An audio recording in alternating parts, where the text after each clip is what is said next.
Buenas noches, amables televidentes del canal 15 y Telemicro Internacional.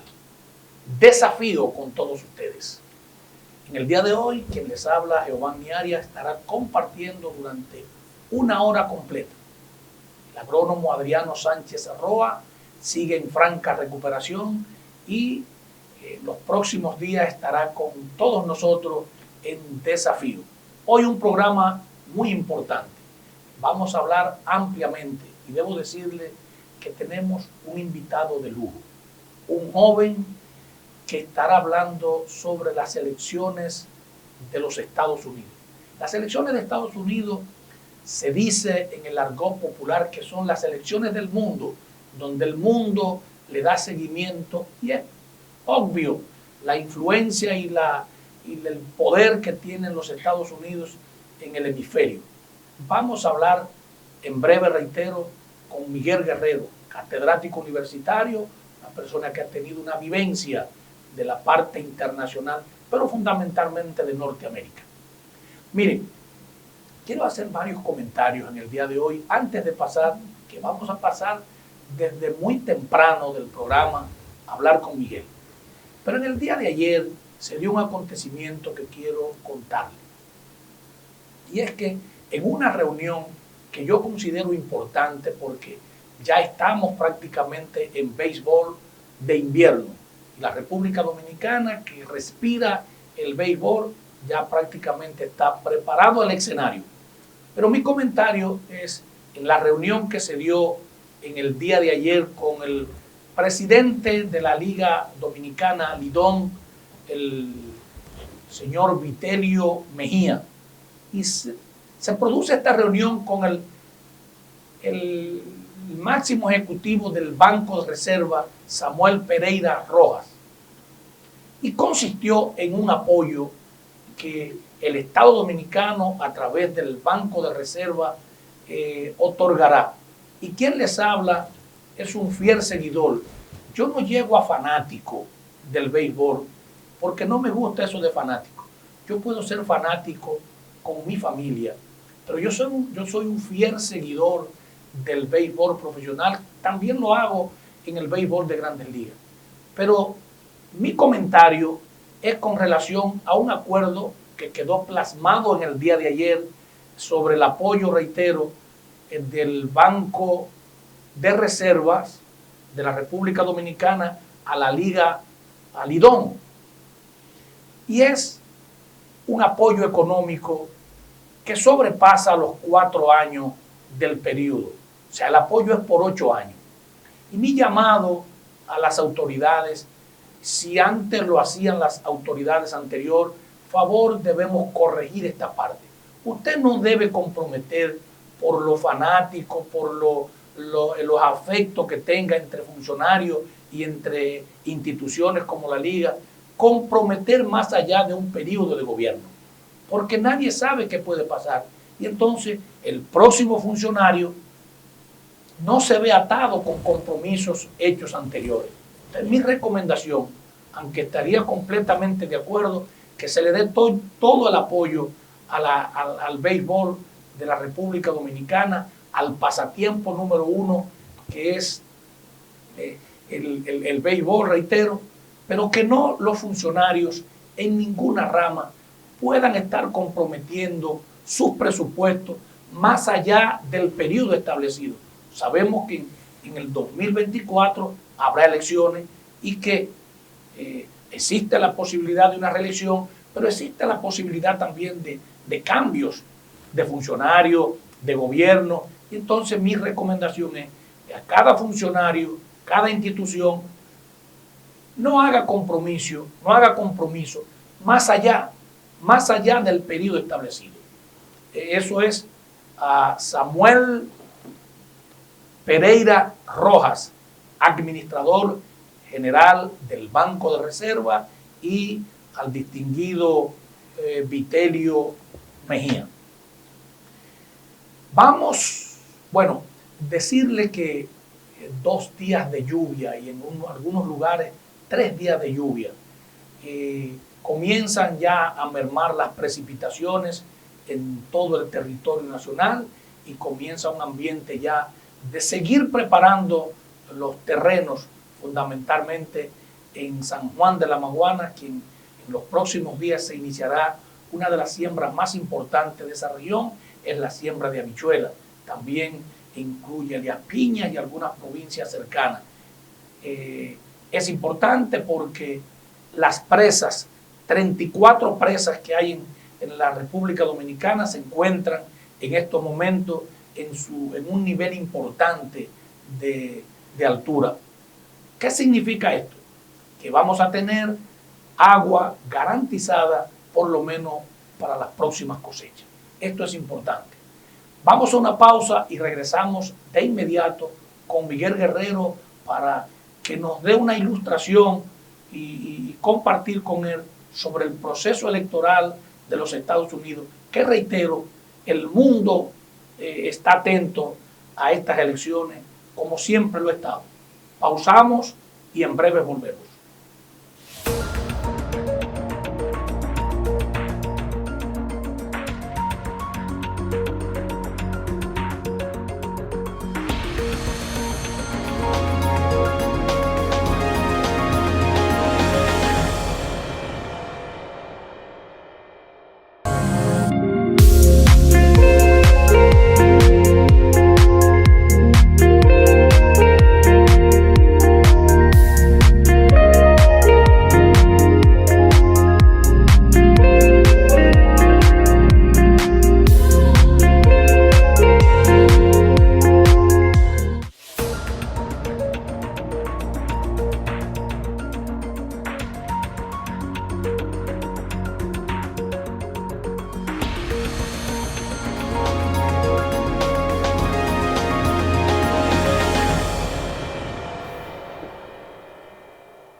Continuamos con su programa Desafío.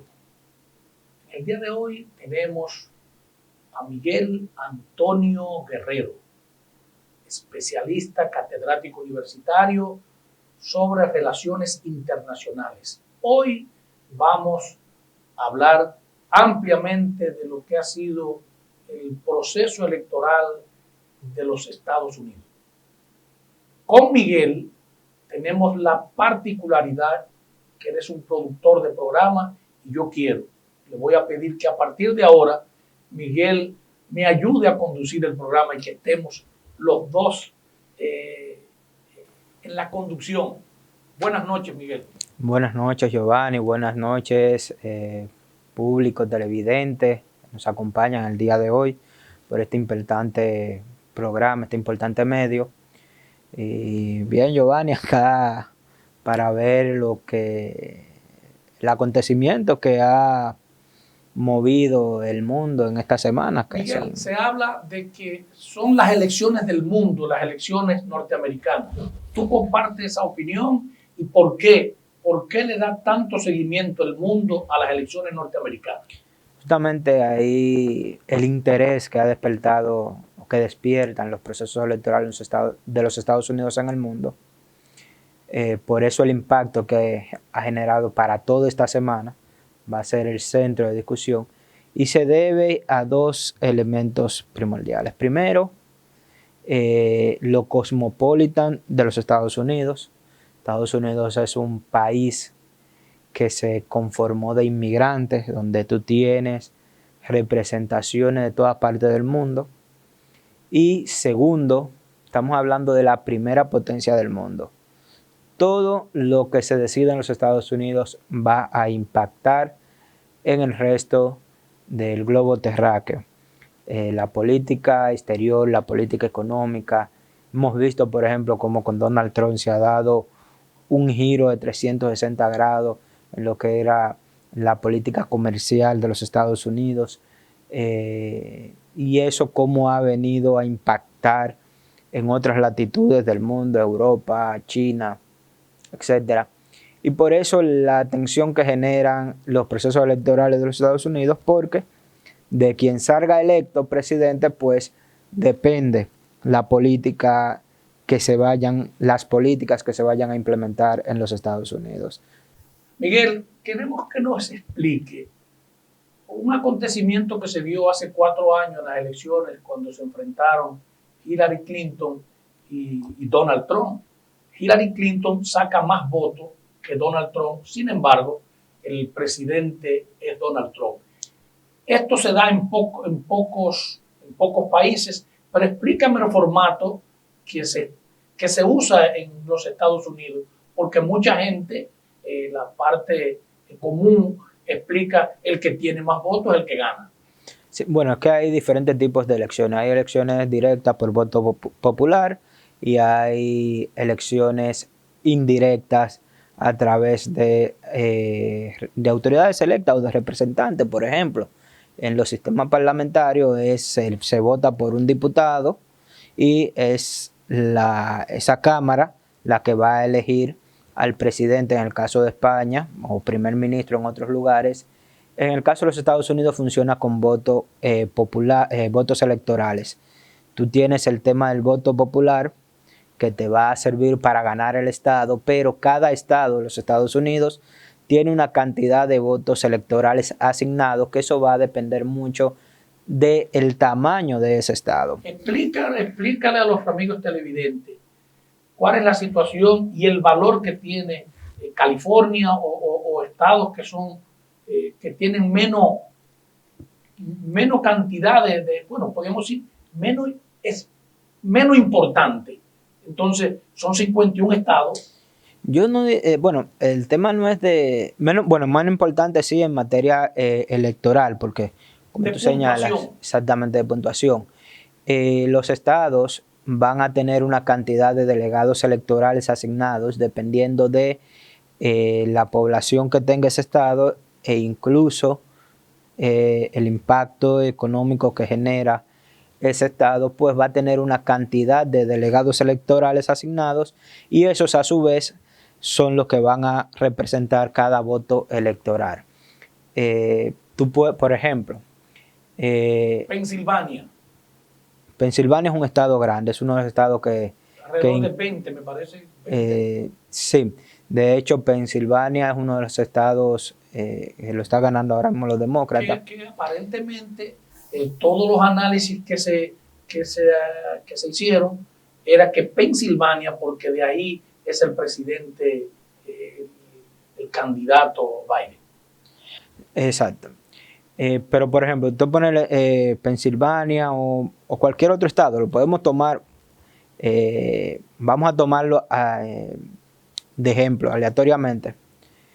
En el caso de las elecciones anteriores, Hillary Clinton, como usted señala, sacó casi 3 millones de votos más que Donald Trump. ¿Por qué?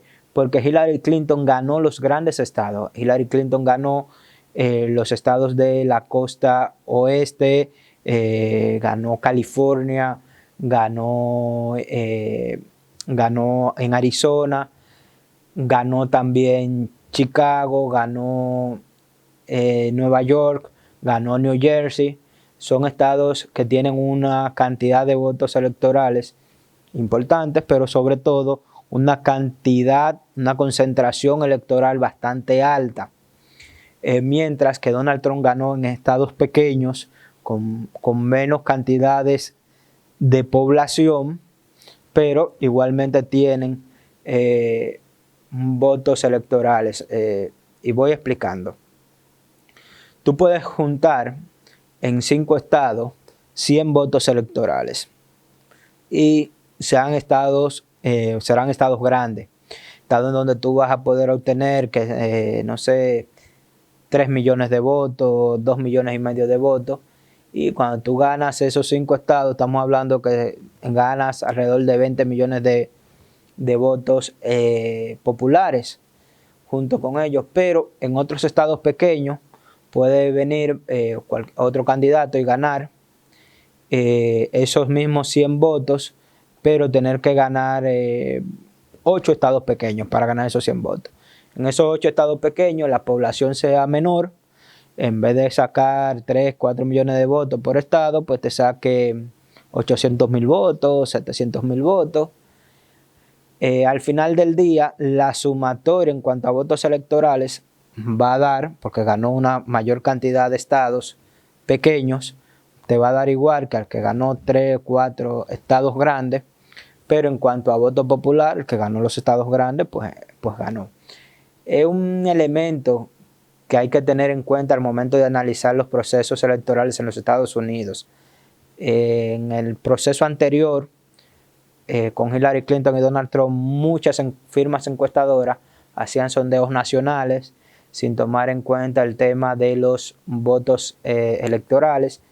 En esta ocasión las firmas encuestadoras se han cuidado mucho y han tratado de hacer los levantamientos por estados, pero hay que recalcar que no es la primera vez que se da, o que en el 2016 no fue la primera vez en la cual un candidato que gana el voto popular pierde en el voto electoral. ¿Se ha dado otra vez? Sí, se ha dado varias veces anteriores.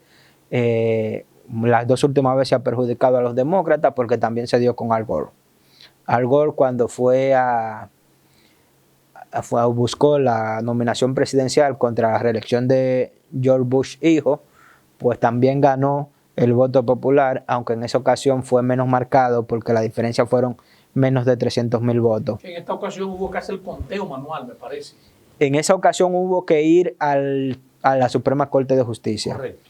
Por eso la importancia y el debate que había ahora con la elección de la nueva jueza en los Estados Unidos, que inclinaba ya de forma abrumadora la balanza a favor de los republicanos, la designación de la jueza Harris, que se hizo hace unos días atrás. Miguel, dos cosas hemos visto en estas elecciones. El voto desde su casa, el voto electrónico, que se incrementó considerablemente, tiene que ver quizás con lo de la pandemia, y una serie de impugnaciones que ya se dan. O sea, en muchos estados hay impugnaciones. ¿Cuál es la situación y a dónde podría llegar esta posible crisis que puede enfrentar los Estados Unidos? Se ha estado tratando de invalidar lo que es el voto por correo, el voto por adelantado que se estuvo haciendo en los Estados Unidos, porque se entiende que este voto favorece más a los demócratas. Y digo, se ha estado tratando de invalidar porque han sido acciones directas del presidente o de los seguidores del presidente Donald Trump.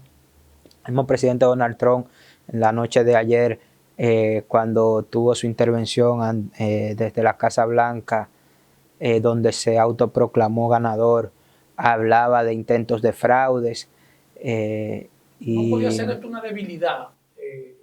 Anunciar que se daba ganador e intentos de fraude y que podía llegar esto a las últimas instancias.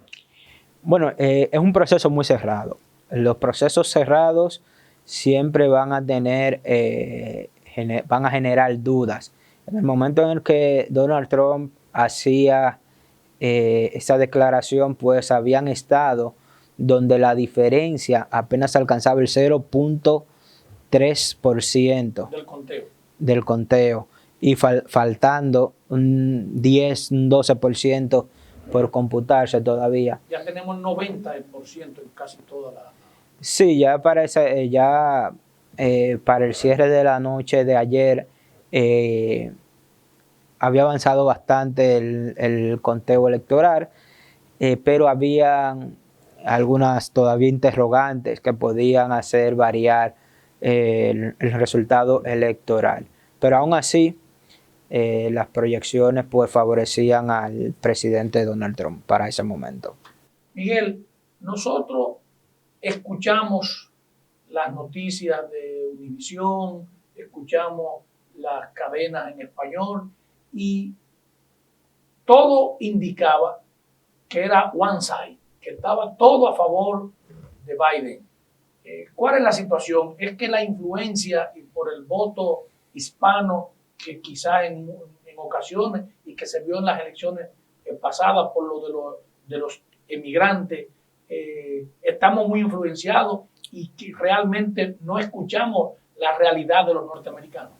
Mira, hace 4 años, 3 años más o menos, iniciaba el gobierno de Donald Trump, pues conversaba algunos temas de la política exterior de Donald Trump, sobre todo la política comercial, con mis estudiantes, y les hacía hincapié que el éxito o fracaso del gobierno de Donald Trump iba a estar en que esas medidas económicas proteccionistas que había y aislacionistas que había implementado el presidente Donald Trump, pues dieran resultado por lo menos a mediano plazo. Si la economía de los Estados Unidos marchaba bien les explicaba en ese momento, para el proceso electoral del 2020, es muy probable que Donald Trump tenga todas las de ganar en un proceso de reelección. Vimos que a febrero de este año, pues no había duda de una victoria del presidente Donald Trump en las elecciones de este mes de noviembre. Ahí se dio la situación de la pandemia, pues el escenario cambia. ¿Por qué cambia? Porque esa prosperidad económica que había exhibido Donald Trump durante su gestión, pues se ve afectada por un cierre de la economía. Y ese elemento, pues en la Casa Blanca los asesores lo percibieron, lo notaron, y de ahí el énfasis que hizo Donald Trump y su equipo en minimizar la pandemia, en aperturar la economía norteamericana y evidentemente la economía norteamericana... Es un poquito precipitado, ¿tú entiendes? Sí, fue precipitado, pero fue pensando también en lo que iba a ocurrir ahora en noviembre. Y ese repunte de la economía norteamericana, pues fue más importante que todo lo demás que ha pasado. Y le recordó a los norteamericanos que la situación económica venía mejorando de forma significativa durante el gobierno de Donald Trump. Más allá de las protestas, del tema racial, que se pudo evidenciar en los Estados Unidos, que también se notaba el uso político del tema de George Floyd, pues más allá de todo eso, los norteamericanos piensan en base también a su bienestar económico, piensan en base a lo que es la economía, y si tú logras mantener esa estabilidad y ese bienestar económico, pues los resultados están ahí. Por eso la participación de Donald Trump en este proceso no se puede cegar con el tema de los medios de comunicación. Muchas veces estos medios de comunicación tienen influencias o sencillamente no ven el escenario completo de lo que está ocurriendo.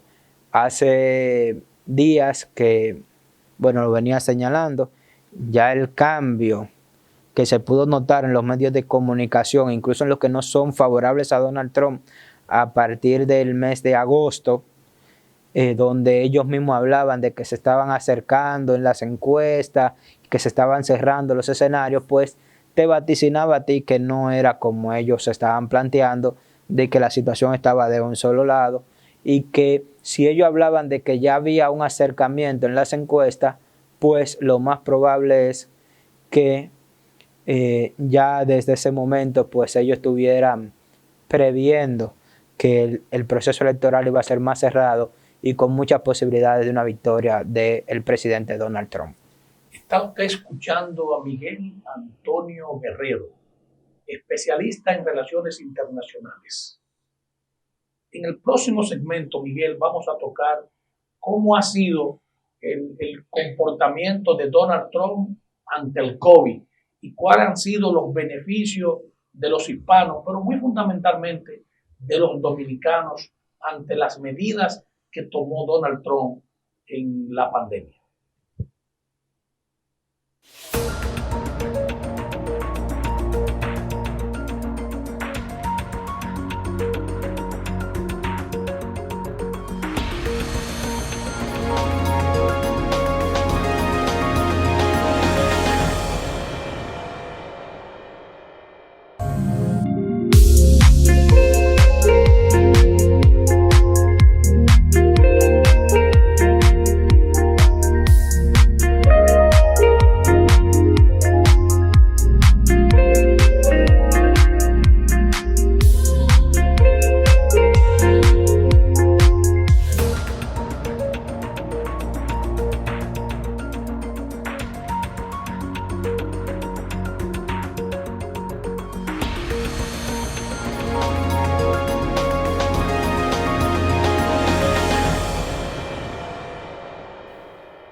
continuamos con Desafío.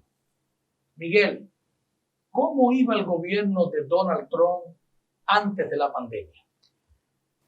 Pese a los ruidos que se generaban en torno a la gestión de gobierno de Donald Trump, la verdad que Donald Trump en materia económica iba haciendo una buena gestión para los Estados Unidos. Había mejorado sus indicadores económicos, el desempleo se había reducido de forma significativa y pues eso obviamente le gusta a los norteamericanos. Había un elemento también importante, es el tema de que por primera vez en el mandato de un presidente norteamericano no se inicia ningún tipo de guerra. Hacía mucho tiempo desde esa política imperialista que han desarrollado los Estados Unidos después de la Segunda Guerra Mundial que no se veía ese tipo de posiciones de la Casa Blanca y pues habían muchos elementos que gustaban a los norteamericanos de adentro. Quizás a nivel exterior no gustaba tanto el choque comercial con China, con la Unión Europea, pues eso obviamente... Los indocumentados también. La situación con los indocumentados, pero eso hay que ver, una cosa el discurso y otra cosa la acción. Correcto. Una cosa era la praxis. En la praxis, pues, no hubo tal incremento en las deportaciones. Eso es lo que se esperaba. Sí.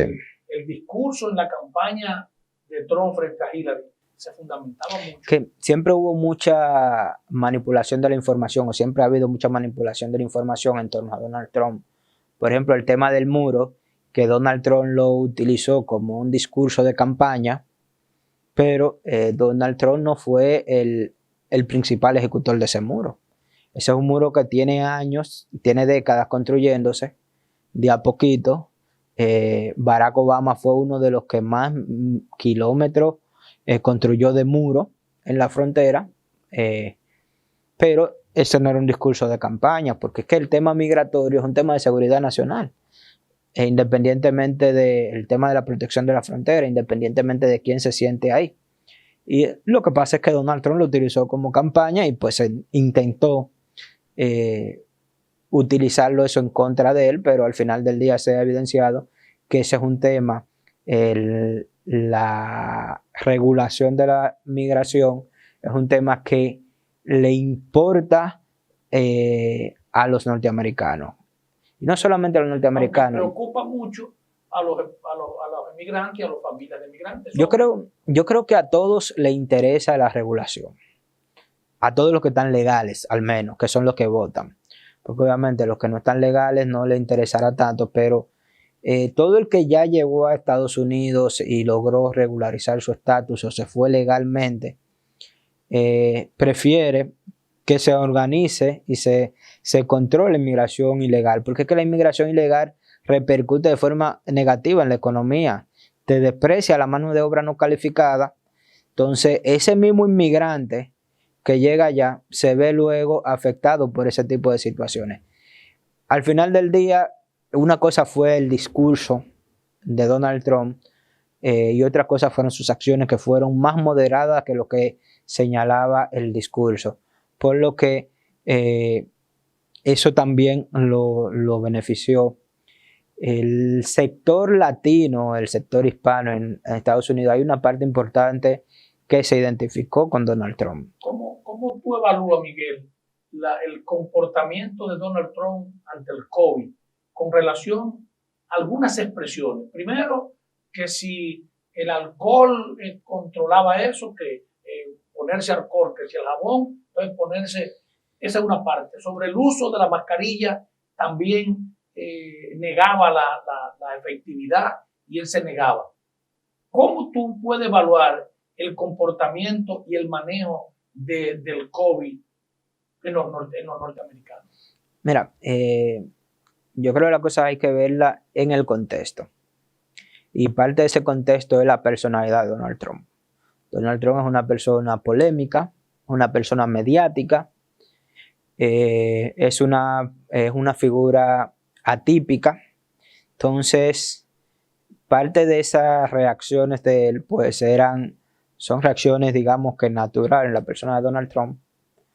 Sí se puede quizás criticar la acción inicial, cuando desde febrero habían indicios de lo que podía pasar con el COVID.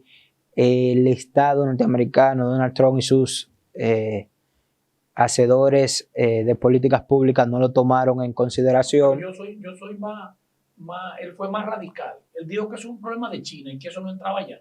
Exactamente. Cuando tú agarras y comparas con lo que hizo Alemania, que tan pronto en febrero empezó ese tipo de información a fluir, pues ellos se empezaron a preparar, y Alemania hoy en día es uno de los países que mejor manejó la situación del COVID, e incluso en la capacidad de poder brindar asistencia a otros estados. Pues tú dices, bueno, hubo un mal manejo inicial de la situación del COVID.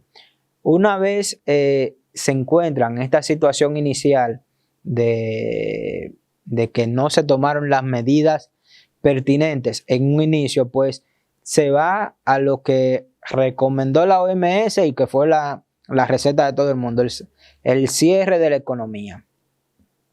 Ahora bien, tú no puedes cerrar la economía de los Estados Unidos por un periodo indefinido. Y Donald Trump, al momento en que cierra, que ve el bajón que da la economía, pues se da cuenta de que hay que buscar una alternativa a esta situación, o hay que buscar otra vía de solución. Evidentemente, Miguel, el costo de la salud. Lo que pasa es que los países desarrollados, el costo de la salud hay que verlo diferente. Estados Unidos tiene una gran cantidad de contagios porque tiene una gran población. Pero en Estados Unidos no estuvieron en la situación que tuvimos acá, por ejemplo, en un momento donde la unidad de cuidados intensivos tenía un 90% de ocupación. Entonces, allá, al igual como hicieron otros países en Europa, tú podías asumir el costo de la salud. En el sentido de que, bueno, vamos a aperturar, yo tengo la capacidad sanitaria para asumir en las personas que se me enfermen, yo tengo dónde colocarlo, y es preferible yo asumir ese costo a dejar que se me caiga la economía.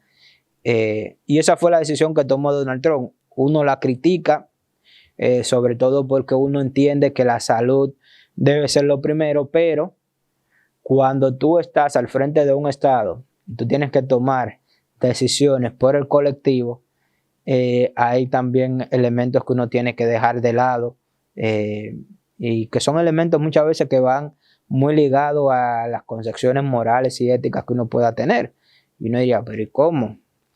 En principio, ¿cómo yo voy a arriesgarme a que se me muera una sola persona por la enfermedad si yo, manteniendo esto cerrado, puedo evitar que eso sea así? El problema es que el costo, tú lo estás viendo así en un momento directo, podría ser esa persona muerta, pero de tú no aperturar la economía, eso te va a traer una consecuencia económica que te va a ocasionar males mayores todavía en sentido general para el Estado, y que te va a traer también la muerte de otras personas. Porque fue evidente, y yo puedo decir que los dominicanos lo sentimos, de la apertura y los planes de crédito a bajo interés, donaciones, específicamente le llamaban el estímulo, que los dominicanos, reitero, se beneficiaron.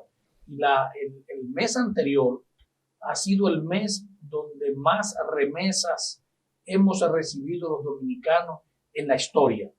Tiene que ver esto, Miguel, con la mejoría en los hispanos, mejoría de Donald Trump en algunos estados que prácticamente estaban de un solo lado. Puede haber influido. Hay que reconocer que una parte importante del voto hispano fue a Donald Trump otra vez, porque ocurrió en el 2016.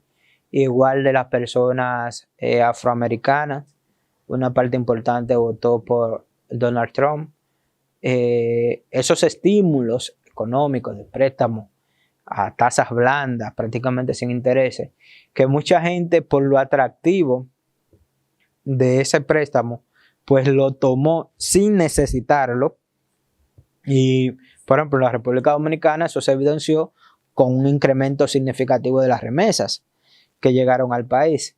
Y eso básicamente fue utilizar, yo diría, los fondos públicos para la campaña. Sí. Porque ese plan se aprueba ya luego de que se ha dado una apertura de la economía norteamericana. Eso se aprobó, si mal no recuerdo, meses de septiembre y octubre que se estuvo dando ese tipo de préstamos, y ya para esa fecha la economía norteamericana venía en una franca recuperación. Eso hubiese sido diferente si tú me dices que ese paquete de estímulo se aplicó en mayo, cuando tú estabas en la parte baja, pagando los efectos de haber cerrado la economía y debatiendo la apertura en la Florida, que fue uno de los primeros sitios que existiendo un brote, pues se aperturó la economía independientemente de lo que pasara.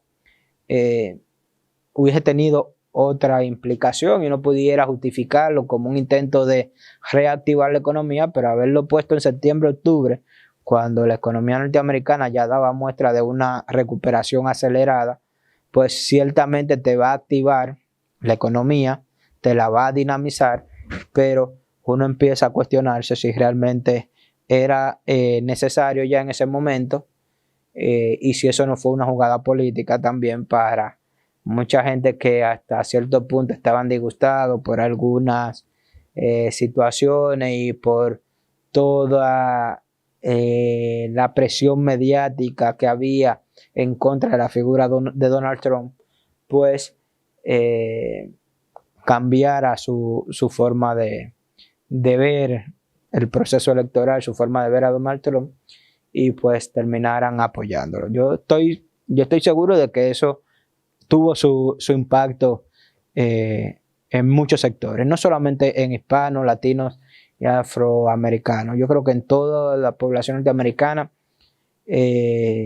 hubieron personas que esas facilidades pues también influyeron al momento de ellos tomar la decisión. Tradicionalmente hemos visto que los norteamericanos, en los procesos electorales, la campaña se hace por la televisión con propuestas. Sin embargo, vimos algunas concentraciones en época donde no mandaba el protocolo de concentración, y vimos también que no era tradicional sino varios conatos entre republicanos y demócratas. Tiene que ver esto, que tú puedes quizás aclarar, la forma de expresión, la forma atípica de Donald Trump que puede exacerbar a los seguidores, y reitero que tanto en el Alto de Manhattan como en el Bronx vimos enfrentamientos quizás nunca vistos en Norteamérica. Bueno, el Alto Manhattan y el Bronx tiene la particularidad de los latinos, y eso es extrapolar la práctica política latinoamericana a ese escenario de los Estados Unidos, donde las elecciones son muy polarizadas, los enfrentamientos son constantes, pero esto también se dio en otras áreas. Hemos visto la denuncia de fraude, y esto es bueno en el sentido de que antes se creía que esto era un elemento solamente de los países latinoamericanos, el tema del fraude solamente está en la cultura latinoamericana y que en los Estados Unidos no se daba ese tipo de elementos. Pues ya hemos visto cómo en las elecciones del 2004 estuvo el tema del fraude de la Florida. En las elecciones pasadas, 2016, estuvo el tema de que si estuvieron los hackers rusos o que si no estuvieron los hackers rusos. En este escenario ahora tuvimos las denuncias reiterativas de Donald Trump y el intento de Donald Trump de utilizar, o de Donald Trump no, de seguidores de él, de utilizar los tribunales nacionales para anular votos emitidos por adelantado. Entonces, eso nos dice a nosotros que Estados Unidos no está al margen de ese tipo de práctica. pero también nos habla de un deterioro en la sociedad norteamericana importante. Porque este tipo de prácticas, más allá de cualquier elemento, tú no lo ibas a ver hace 20 años atrás, 25 años atrás.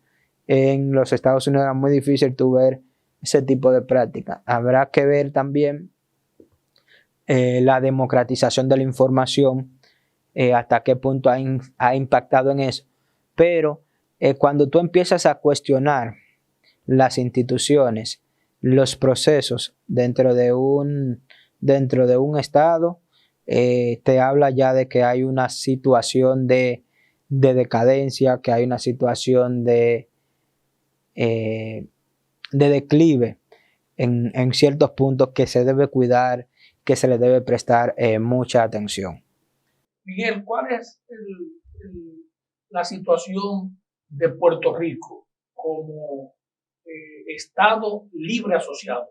¿Los puertorriqueños tienen la posibilidad de votar o cuál es la situación de los? Mira, como el territorio de Puerto Rico no es propiamente dicho un territorio norteamericano, no es un estado norteamericano, dentro del territorio de Puerto Rico no se lleva a cabo un proceso electoral, porque el que tiene residencia en Puerto Rico no vota, o sea, el que está en Puerto Rico no va a votar por esa situación. Ahí hay una serie de elementos que van a incidir. Por ejemplo, tú votas, si tú eres de Illinois, el voto tuyo se suma a Illinois. Tú votas solamente en las elecciones presidenciales, pero ese voto va a Illinois para el tema de los votos electorales también, para determinar la mayoría allá. Pero Puerto Rico... Si un puertorriqueño está en la República Dominicana o un puertorriqueño está en Estados Unidos, ¿puede ejercer el voto? Sí. No puede ejercerlo en Estados Unidos, no hay, digo, en Puerto Rico. No hay urna, no hay proceso electoral en Puerto Rico. Puerto Rico, por lo que le decía, como un estado fuera del territorio. A ver, la situación jurídica de Puerto Rico es atípica, es una situación anómala. No es un estado de Estados Unidos, pero tampoco es un país. Por lo tanto, tiene una especie de vacío jurídico. Y ahí en ese territorio no se llevan a cabo elecciones, porque no hay marco jurídico, entiendo, para regularla, y ellos tendrán otras razones, pero ahí no se vota. Entonces, el puertorriqueño sí puede votar si está en territorio continental norteamericano o si está en otro lugar y está registrado en el padrón electoral para votar. Muy bien.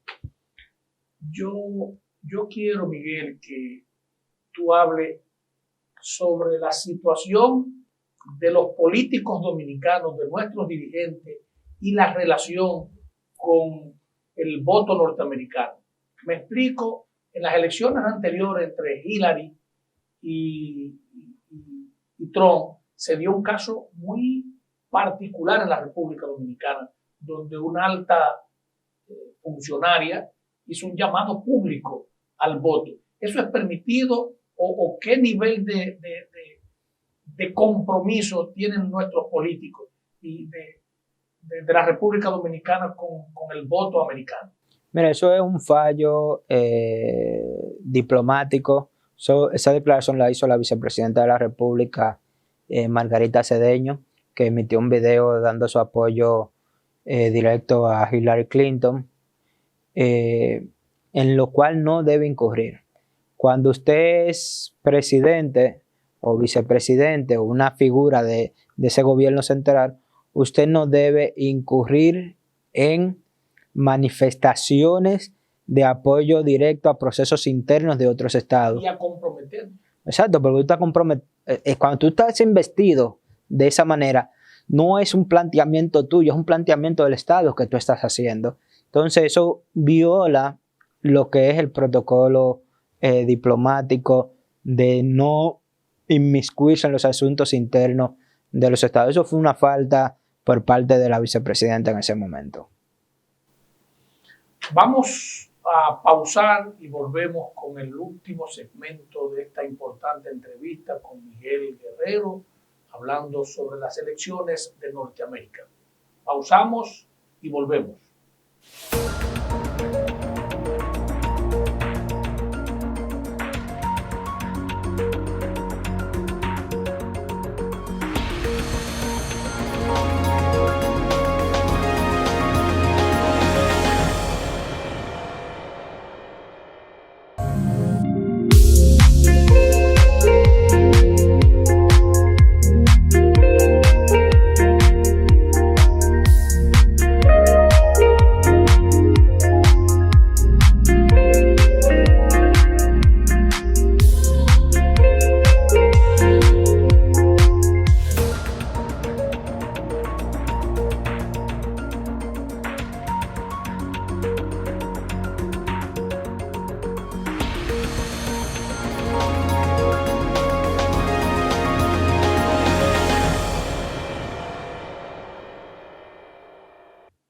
Continuamos con la interesante entrevista con Miguel Antonio Guerrero sobre las elecciones de Norteamérica.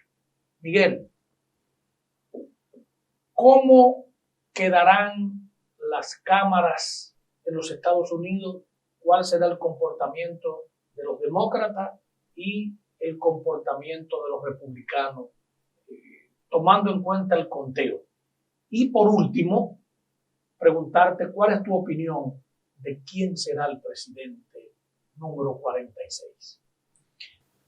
Bien, yo creo que primero ver el tema de cómo va a quedar conformado el Congreso norteamericano, pues sin lugar a duda una mejoría dentro del mismo por parte de los demócratas, que van a mantener el control de la Cámara de Representantes, incrementando incluso su matrícula en esta importante Cámara, y existe el debate todavía en cuanto al Senado norteamericano, pero los republicanos igualmente parece que van a mantener el control del Senado. Es importante prestar atención a este elemento porque recuerden que hace unos meses se intentó hacer un juicio político a Donald Trump y este no prosperó porque el Senado está controlado por los republicanos y no le dieron curso al juicio político, el impeachment, que se intentaba realizarle a Donald Trump. Por lo tanto hay que tener, hay que tener cuenta en eso. Hay una diferencia actualmente de unos 2 legisladores a favor de los republicanos. Hay que ver también, aparentemente creo que van a entrar algunos independientes al Senado norteamericano, lo cual podría dejar bastante equilibrada, yo diría, la balanza de poder dentro del Senado de los Estados Unidos. En cuanto a lo que va a suceder ya en el proceso electoral norteamericano, yo creo que hay una tendencia marcada ya. Hay Michigan, creo que es donde está la situación más cerrada. Es un proceso muy cerrado. Va a venir un proceso ahora de revisión que en las declaraciones de anoche del presidente Donald Trump. ¿Pero es revisión o impugnación? No.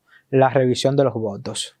El presidente anoche intentó que se evitara este proceso diciendo que era un intento de fraude, pero es muy difícil que en la revisión, salvo que efectivamente se descubra alguna anomalía dentro de lo que fue el proceso electoral, pues se dé algún tipo de variación en los resultados.